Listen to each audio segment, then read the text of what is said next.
ज्योतिरादित्य सिंधिया की। दोस्तों, ज्योतिरादित्य सिंधिया इतने दिन बीजेपी में क्यों नहीं रहे? वो कांग्रेस में इतने दिन से क्यों थे, जबकि उनके इंसेस्टर्स का ताल्लुक बहुत पहले से बीजेपी से थे। और दोस्तों, ज्योतिरादित्य सिंधिया जो हैं, वो सच में महाराजा हैं। अगर आपको ऐसी सारी बातें जाननी है तो आप वीडियो में बने रहें लास्ट तक, और प्लीज़ चैनल को हमारे सब्सक्राइब करें। तो आपको ले चलते हैं सारी जानकारी की तरफ। तो दोस्तों, ये सच है कि ज्योतिरानंद का जन्म एक राजघराने में हुआ था, जिसमें बहुत दिनों तक ग्वालियर पर राज किया था। जी हाँ, ये ग्वालियर के महाराजा के यहाँ पैदा हुए थे। तो इनके पेरेंट्स जो थे, इनके पापा का नाम था माधवराव सिंधिया। इनके पिताजी का नाम था माधवराव सिंधिया, और इनकी मम्मी का नाम था माधवी राजे सिंधिया। तो दोस्तों, माधवराव सिंधिया और माधवी राव सिंधिया इनके पेरेंट्स थे। और दोस्तों, इनकी माता माधवी राजे सिंधिया भी एक पॉलिटिकल बैकग्राउंड से आती हैं, जिनके जो है दादा जो है वो नेपाल के पीएम रह चुके हैं दोस्तों।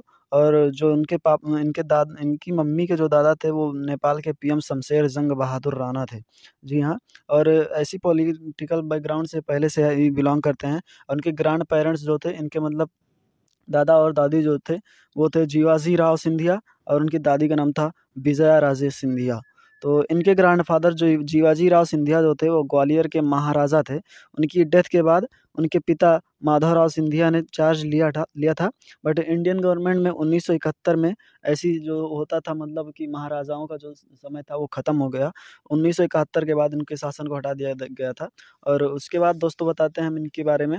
और इनकी दादी विजया राजे सिंधिया जो थी, वो बीजेपी फाउंडर मेंबर्स में से एक थी। तो दोस्तों, बहुत लोग सोचते होंगे कि विजया राजे जी जब बीजेपी की को-फाउंडर थीं, तो सिंधिया इतने दिन कांग्रेस में क्यों थे? तो दोस्तों, इसके लिए बहुत पीछे जाना पड़ेगा, और इसकी स्टार्टिंग 1957 से हुई थी, जब विजया राजे सिंधिया, मतलब इनकी दादी जो हैं, वो कांग्रेस में हुआ करती थी। क्योंकि पहले कांग्रेस एक मेन पार्टी हुआ करती थी, और वो कांग्रेस में ही थी। तो उसके बाद दोस्तों, कांग्रेस में थी। और उसके बाद 1967 से वो 1900 अरे उन सॉरी 1957 से 1967 तक इन्होंने कांग्रेस के साथ रही, और इलेक्शन जीतती रहीं। और 1967 में इन्होंने जो है कांग्रेस का साथ छोड़ दिया था। उसके बाद कांग्रेस का साथ छोड़ने के बाद वहाँ पे बीजेपी पार्टी तो थी नहीं, क्योंकि वो बाद में आई थी। तो एक पार्टी हुआ करती थी दोस्तों, बीजेएस, मतलब क्या, भारतीय जनसंघ पार्टी एक थी, उसमें शामिल हो गई थी। और बीजेएस पार्टी जो है दोस्तों, बीजेपी की ही मतलब जनक पार्टी मानी जाती है। इसी बीजेएस से बीजेपी की शुरुआत हुई थी दोस्तों। और उसके बाद ज्योतिरानंद सिंधिया के पिता जो थे, वो माधवराव सिंधिया, 1971 में उन्होंने अपना राजनीति में कदम रखा था। और उन्होंने रखा था इसी क्योंकि उनकी मम्मी पहले से बीजेएस पार्टी में थी। तो इनके पिता भी भारतीय जनसंघ पार्टी में आए, और अपने जो उनका होम टाउन गुना था, उस सीट को उन्होंने जीता। और 1980 आते-आते भारतीय जनसंघ पार्टी कमज़ोर पड़ने लगी थी, और वो टूटने की कगार पर थी। तभी उसमें जो मेन मतलब उसमें नेता थे, और विजया राजे सिंधिया जो थी, मतलब इनकी दादी, उन्होंने बीजेएस को समाप्ति की ओर ले गई, और उसी का नाम दे दिया बीजेपी। तो दोस्तों, बीजेपी भारतीय जनता पार्टी का नाम दे दिया गया। और जब उनकी दादी जो है, वो चली गई बीजेपी में। बट ज्योतिरादित्य सिंधिया के पापा जो थे, वो माधवराव सिंधिया जी, वो उस समय क्या होता था कि उस समय इंदिरा गांधी का बड़ा वर्चस्व हुआ करता था। इंदिरा गांधी का बहुत ही वर्चस्व था, और कांग्रेस उस समय एक मेन पार्टी थी। तो तो मतलब उनके पापा ने, मतलब माधवराव जी ने देखा कि कांग्रेस बहुत ही वर्चस्व में है।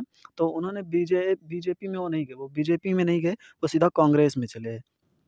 तो अब देखिए, उनकी उनकी माता जो थी, स्वयं वो बीजेपी में की फाउंडर थी।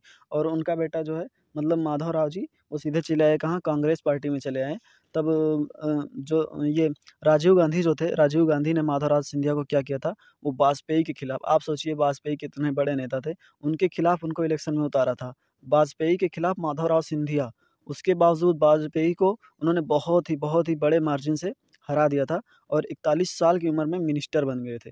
यहीं से शुरू हुआ था ज्योतिरादित्य और कांग्रेस का सफ़र, क्योंकि उनके पापा पहले से कांग्रेस में थे, और वो भी कांग्रेस में चले गए, जबकि उनकी दादी शुरू से बीजेपी में थी। बीजेपी ज्वाइन किया था, और उन्होंने बीजेपी को मतलब को-फाउंडर में से एक थी। और उसके बाद ज्योतिरादित्य सिंधिया का सफ़र कांग्रेस के साथ शुरू हुआ, और उन्होंने 2000 में अपना कदम रखा था, वो भी इंडियन नेशनल कांग्रेस की तरफ से।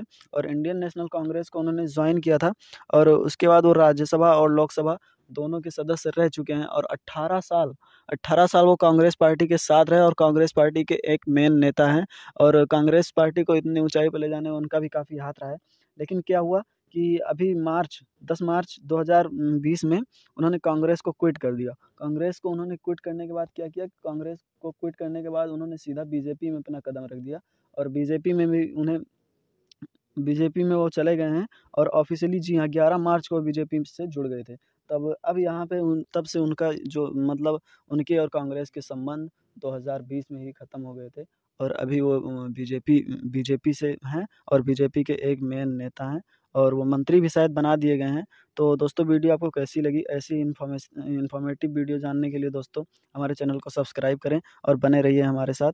और जी हाँ दोस्तों, वीडियो को लाइक करें, शेयर करें और आपको कोई क्वेरी हो तो कमेंट करके बताएं। जी हाँ, थैंक यू, धन्यवाद दोस्तों।